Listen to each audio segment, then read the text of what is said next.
పూర్తి వివరాలు చూసే ముందు మా ఛానల్ ని సబ్స్క్రైబ్ చేయడం మర్చిపోకండి. శ్రీ గురుభ్యో నమః. శ్రీ మహాసరస్వత్యై నమః. ఓం నమః శివాయ.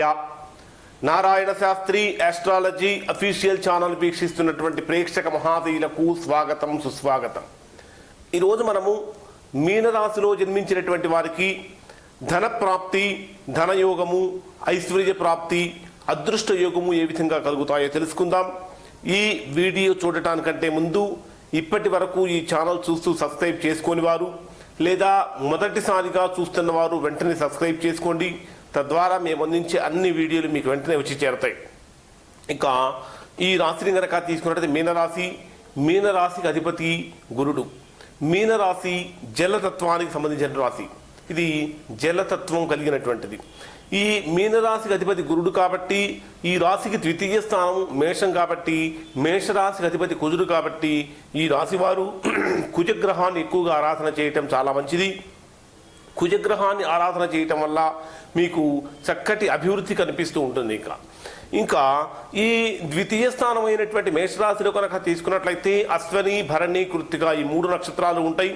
ఈ 3 నక్షత్రాల్లో కూడా మీకు అశ్విని నక్షత్రానికి అధిపతి కేతువు, భరణి నక్షత్రానికి అధిపతి శుక్రుడు, కృత్తికా నక్షత్రానికి అధిపతి రవి కనుక మీరు అంటే ఈ 3 నక్షత్రాలకు సంబంధించినటువంటి వ్యక్తులను కనుక మీరు ఆరాధన చేసినట్లయితే తద్వారా మీకు విశేషమైనటువంటి ధన ప్రాప్తి, ఐశ్వర్య ప్రాప్తి కలుగుతూ ఉంటాయి.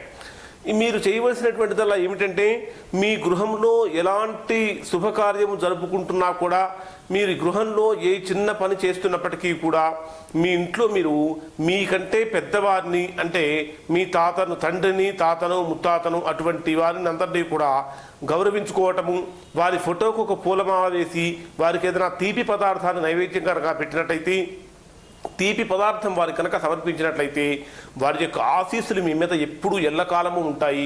పితృదేవతల యొక్క ఆశీస్సులు కనుక మీ మీద ఉన్నట్లయితే మీరు చేసేటటువంటి పనిలో ఎటువంటి ఆటంకాలు లేకుండా చక్కగా మీకు అన్ని రకాలుగా కలిసి వస్తుంది. ఇక మీ ద్వితీయ స్థానం అయినటువంటి మేషరాశిలో భరణి నక్షత్రం ఉంది. భరణి నక్షత్రానికి అధిపతి శుక్రుడు కాబట్టి మీరు చేసేటటువంటి పనులలో పొరపాటున కూడా స్త్రీలకు వ్యతిరేకంగా మీరు ఎలాంటి పనులు చేయకూడదు. మీకు స్త్రీ నింద అనేటటువంటిది పనికిరాదు. స్త్రీ శాపం అనేటటువంటిది మీకు పూర్తిగా వ్యతిరేకంగా మారుతుంది.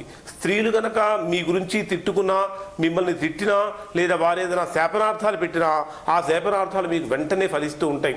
కాబట్టి స్త్రీల శాపం అనేటటువంటిది మీకు పనికిరాదు. పరకాంతలను, పరస్త్రీలను మాతృ సమానంగా భావించినట్లయితే మీ అభివృద్ధికి ఎటువంటి ఆటంకము లేకుండా చక్కగా సాఫీగా సాగుతూ ఉంటుంది. ఇంకా ఈ మీనరాశిలో జన్మించినటువంటి వారిని కనుక తీసుకున్నట్లయితే మీనరాశి వాళ్ళు కొద్దిగా లగ్జరీగా ఉండాలి, బాగా హైఫైగా ఉండాలని ఆలోచిస్తూ ఉంటారు. మీకున్నంతలో మీరు ఎంతవరకైనా ఉండవచ్చు. కానీ అప్పులు చేసి గొప్పగా ఆనందాన్ని పొందుదామని కనుక అనుకున్నట్లయితే అది మీకు తీవ్రమైనటువంటి పతనానికి దారితీస్తుంది. రుణాలు పెరిగిపోతూ ఉంటాయి. కాబట్టి అప్పులు చేయడం అనేటటువంటిది ఈ రాశివారు చేయకూడనటువంటి పని. అంటే అతి విలాసాలకు కనుక పోయి ధనాన్ని కనుక ఖర్చు పెట్టినట్లయితే అది మీకు తీవ్రమైన ఇబ్బందిగా పరిణమిస్తూ ఉంటుంది. మీరు ఖర్చు పెట్టేటటువంటి ధనములో ప్రతి రూపాయి కూడా ఆధ్యాత్మిక కార్యక్రమాలకు, దైవిక కార్యక్రమాలకు కనుక మీరు ఖర్చు పెట్టినట్లయితే అది మీకు విపరీతమైనటువంటి యోగాన్ని తెచ్చిపెడుతూ ఉంటుంది. ఇక ఈ రాశిలో జన్మించినటువంటి వారు ఈ రాశ్యాధిపతి గురుడు కాబట్టి గురువులను, గురు సమానులను, గురుతుల్యులను గొప్ప గొప్ప వారిని కనుక సేవించినట్లయితే, గొప్ప గొప్ప వారి యొక్క ఆశీర్వాదం కనుక తీసుకున్నట్లయితే గురుబలం పెరుగుతుంది. తద్వారా మీకు విశేషమైనటువంటి ఐశ్వర్య ప్రాప్తి, ఐశ్వర్య యోగము కూడా కలుగుతూ ఉంటాయి. సహజంగా ఈ రాశిలో జన్మించినటువంటి వారు కుక్కలంటే ఇష్టం తక్కువగా ఉంటుంది కాబట్టి కుక్కలను కొడుతూ ఉంటారు. పొరపాటును కూడా మీరు కుక్కలను కొట్టకండి. కుక్కలకి చక్కగా మీకు చేతనంతవరకు ఆహారం అనేటటువంటి సమర్పిస్తూ ఉండండి. గృహంలో ఎలుకలు కనుక ఉన్నట్లయితే ఆ ఎలుకలను కూడా మీరు మీ చేతులతో చంపకండి. ఎలుకలను చంపకుండా వాటిని బయటికి పోయే విధంగా మార్గం ఆలోచించుకోండి. ఇక మీరు మీ భార్య చేత కనుక ఉద్యోగం చేయించినట్లయితే అది మీకు విశేషమైనటువంటి ధనాన్ని, యోగాన్ని కలిగిస్తూ ఉంటుంది. అనవసరంగా ఎక్కువగా ఆందోళన చెందుతూ ఉంటారు. ఆందోళన పడేటటువంటి తత్వం ఈ రాశి వారికి ఉంటుంది కనుక ఆందోళన చెందకుండా ఉండండి. ఇంకా మీ సోదరులను సోదరీమణులను గౌరవంగా ప్రేమగా ఆప్యాయంగా చూసుకోండి. వారు మీ మీద ప్రేమను గౌరవాన్ని ఆప్యాయతను చూపించలేకపోయినప్పటికీ కూడా మీరు వారి మీద గౌరవాన్ని ప్రేమను ఆప్యాయతను చూపించండి. మీరు ఎంత ఎక్కువగా వారిని ఇష్టపడి వారిని ప్రేమించి వారి గనక అందించినట్లయితే, మీరు పుట్టింటి కానుకలు కనుక అందించినట్లయితే వారి వలన మీకు అంత గొప్పగా మీకు కలిసి వస్తుంది. కాబట్టి పొరపాటును కూడా మీరు వారిని బాధ పెట్టకండి. మీ సొమ్ము వాళ్ళు ₹1 ఆడపిల్లలు తిన్నా పర్వాలేదు, కానీ వారి సొమ్ము మాత్రం మీరు తినకుండా ఉండే విధంగా చూసుకోండి. అది మీకు చాలా విశేషమైనటువంటి యోగాన్ని కలిగిస్తూ ఉంటుంది. ఇక ఇంతకు ముందు చెప్పాను, మీ ఇంట్లో ఏ పండుగ చేసుకున్నా, ఏ పుణ్యకార్యం చేసుకున్నా, ఇటువంటి చిన్న ఫంక్షన్ చేసుకున్నప్పటికీ కూడా పెద్దవాళ్ళ యొక్క చిత్రపటాన్ని ఫోటోలను పెట్టి వాటికి పూలమాలను సమర్పించి వారికి స్వీట్ అనేటటువంటి నైవేద్యంగా పెట్టి వారి ఆశీర్వాదం తీసుకోవడం అనేటటువంటి చాలా మంచిది. సహజంగా ఈ మీనరాశిలో జన్మించినటువంటి వారికి బాగా కలిసి రావాలి, అదృష్టం వరించాలి అని కనుక అంటే మీరు నదీ తీరాలకు పక్కనలో ఉన్నటువంటి క్షేత్రాలను కనుక సందర్శించినట్లయితే వీరికి విశేషమైనటువంటి యోగం అనేటటువంటిది కలుగుతుంది.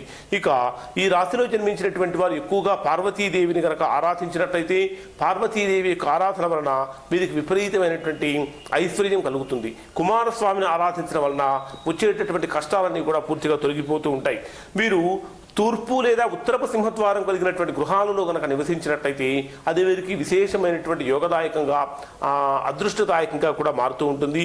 ప్రతిరోజు ఈ రాశిలో జన్మించినటువంటి వారు గణపతి స్తోత్రాన్ని కనుక పారాయణ చేసినట్లయితే చాలా మంచిది. గణపతి స్తోత్రంతో పాటు రాజరాజేశ్వరి అష్టోత్తరాన్ని కనుక అష్టకాన్ని కనుక పారాయణ చేసినట్లయితే అది కూడా మీకు చాలా చాలా యోగాన్ని కలిగిస్తూ ఉంటుంది. మీ గృహంలో జాజి మల్లె మొదలైనటువంటి తెల్లటి పూలు పూసేటటువంటి చెట్లతో పాటు ఉసిరిక చెట్టును కనుక పెంచుకున్నట్లయితే అది మీకు చక్కటి భోగభాగ్యాలను అందించే విధంగా ఉంటుంది. ఇక సహజంగా ఈ రాశిలో జన్మించినటువంటి వారు ఎటువంటి రత్నాలు ధరించవలసిన పని లేదు. ఒకవేళ మీరు ఖచ్చితంగా ధరించాలి అని అనుకుంటే మంచి ముత్యాన్ని ధరించడం అనేటటువంటిది చాలా మంచిది.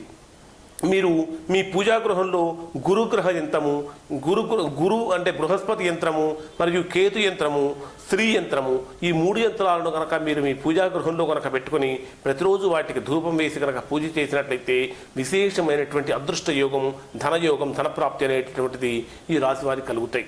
ఇవి మీనరాశి వారికి ధనప్రాప్తి, ధనయోగము కలగాలంటే ఆచరించవలసినటువంటివి, పాటించవలసినటువంటి నియమాలు, మార్గాలు.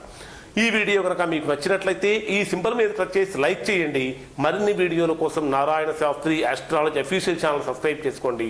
మీ బంధువులకి మిత్రులకి అందరికీ కూడా ఈ వీడియోలు షేర్ చేయండి. వారిని కూడా సబ్స్క్రైబ్ చేసుకొని షేర్ చేయమని చెప్పండి. Narayana Shastri astrology official channel వీక్షించినందుకు ధన్యవాదాలు.